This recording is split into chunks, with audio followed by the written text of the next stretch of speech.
Assalamualaikum warahmatullahi wabarakatuh. Halo, apa kabar semuanya? Kembali lagi di video pembelajaran Bahasa Indonesia bersama dengan Ibu Revi. Baik, pada video kali ini kita akan kembali membahas bab baru terkait teks eksplanasi.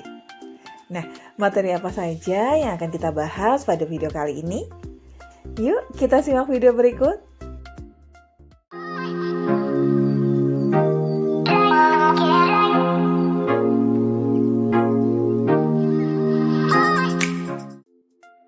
Baik, pada video kali ini kita akan membahas beberapa materi mulai dari pengertian teks eksplanasi, kemudian ciri-ciri teks eksplanasi, selanjutnya gagasan umum pada teks eksplanasi, serta yang terakhir adalah langkah-langkah meringkas teks eksplanasi. Baik, yang pertama kita akan membahas terkait pengertian teks eksplanasi. Sebelum kita membahas terkait pengertian teks eksplanasi, mungkin sebagian besar dari kalian pernah mendengar ya cerita tentang peristiwa-peristiwa tertentu. Misal tentang proses mengapa gempa bumi bisa terjadi, atau tentang bagaimana proses terjadinya hujan. Nah, sebenarnya cerita-cerita semacam itulah yang disebut sebagai eksplanasi. Jadi, selaras dengan penjelasan tersebut, bahwa yang dimaksud dengan teks eksplanasi sendiri adalah teks yang berisi penjelasan tentang proses mengapa dan bagaimana dari suatu topik yang berhubungan dengan fenomena tertentu. Nah, fenomena yang diangkat dalam teks eksplanasi sendiri pun tidak terbatas hanya fenomena alam ya. Namun bisa juga fenomena lain seperti fenomena sosial, budaya, politik, ekonomi, dan lain sebagainya. Baik, berikutnya kita akan membahas terkait ciri-ciri teks eksplanasi. Nah, untuk lebih mengenali teks eksplanasi, di sini sudah ada pula beberapa ciri-cirinya. Yang mana ciri teks eksplanasi yang pertama yakni memuat fakta. Artinya, informasi yang dimuat atau disampaikan semuanya berdasarkan kenyataan ya, dan tidak dibuat-buat. Nah, selain itu, untuk ciri yang kedua yakni bersifat keilmuan.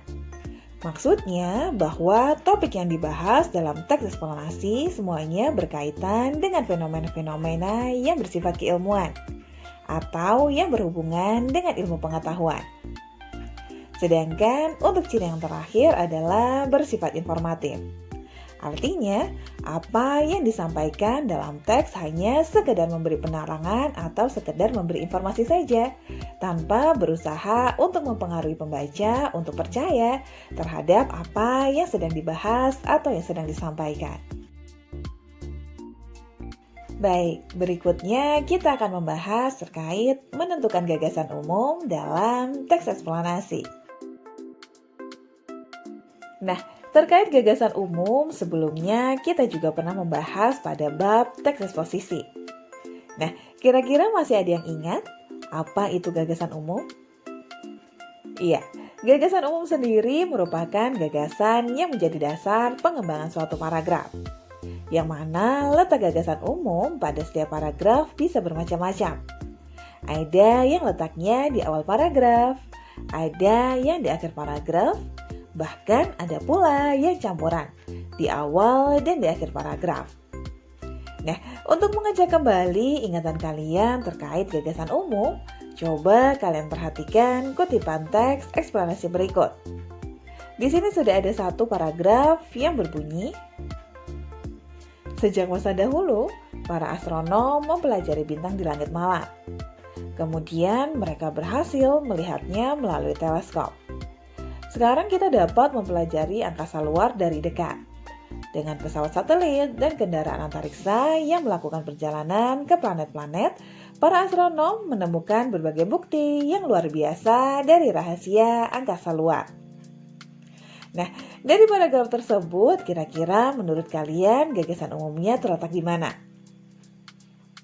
Nah, Apabila dilihat dari letak gagasan umumnya, gagasan umum pada paragraf tersebut terletak di bagian awal paragraf ya, yang mana bagian tersebut dianggap sebagai dasar bagi pengembangan paragraf tersebut. Baik, yang terakhir kita akan membahas terkait langkah-langkah meringkas teks eksplanasi. Seperti yang kalian lihat, dalam meringkas teks eksplanasi, ada beberapa langkah yang perlu diperhatikan. Yang pertama, jelas kalian harus membaca teks secara keseluruhan. Karena seperti yang kalian ketahui pula, sebuah ringkasan disusun berdasarkan gagasan-gagasan penting. Maka sembari membaca, kalian juga bisa sekaligus mencatat gagasan-gagasan penting tersebut. Nah, untuk memudahkan menemukan gagasan penting, biasanya gagasan penting itu berupa gagasan pokok yang letaknya bisa di awal atau di akhir paragraf. Nah, kemudian untuk langkah selanjutnya, kalian dapat menyusun gagasan-gagasan tersebut menggunakan kalimat-kalimat pendek sehingga ringkasan menjadi lebih padat.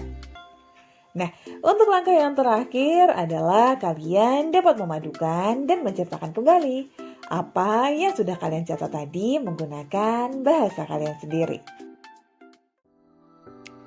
Nah, itu tadi untuk video pembelajaran kali ini. Semoga materi yang disampaikan bermanfaat dan sampai jumpa di video pembelajaran selanjutnya.